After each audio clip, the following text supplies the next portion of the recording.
ஐயா வாங்க வாங்க வாங்க வாங்க. ஆ ஆ கேட்டாங்களா?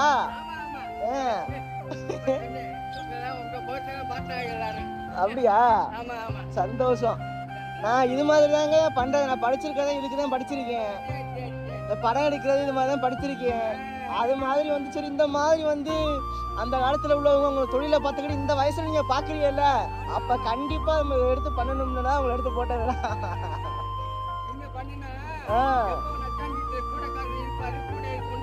நான் இல்ல நான் உங்களுக்கு இதுக்கே வந்து நான் பண்றேன். கூட பின்ற இடத்துக்கே நான் வந்து போடுறேன் அடுத்து வரும்போது.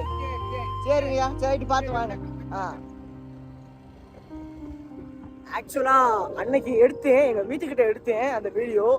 இன்னைக்கு அதே ஐயா வந்து எங்க ஊருக்குள்ள வராங்க வியாபாரம் பண்றதுக்காண்டி. அது மட்டும் இல்லாம அந்த ஐயா சொன்ன விஷயம் என்னன்னா, எல்லாரும் கேட்டாங்களாம், அவங்க ஊர்ல எல்லாரும் கேட்டாங்கன்னா, அவங்க முகத்தை பார்த்தாங்களா, என் முகத்தை பார்த்தாங்களா, ஹாப்பி. இது ஒரு சந்தோஷம். இதுதானா இதுதான்டா கேசவன், இதுதான் கேசவன். ஆமா சரியா. ஸோ வந்து ஒருத்தவங்க திறமை இருக்கு பார்த்தீங்களா, ஒருத்தவங்க திறமைய, ஒருத்தவங்க கஷ்டத்தை வெளிப்படுத்தி அவங்கள வந்து கஷ்டப்படுறவங்களுக்கு அதை வெளிப்படுத்தி அது மூலமா அவங்களுக்கு ஆதாயம் கிடைக்கிறது தான் இந்த வழி. திறமைசாலிக்கு வந்து அந்த ஒரு என்னதான் திறமை இருந்தாலும் அங்கீகாரம் கிடைக்காம இருக்கும்ல, அதை வந்து வெளியில கொண்டு வரணும். அதுதான் கேசவன். நடிக்கணும், நடிப்பை கொண்டு வரணும், திறமைகளை கொண்டு வரணும், அதுதான் கேசவன். இதுதான் நான். ஸோ இதை விட்டுப்பட்டு தேவையில்லாத விஷயம்னா பண்றதுலாம் எனக்கு பிடிக்கவே பிடிக்காது, இன்ட்ரெஸ்டும் இல்லை.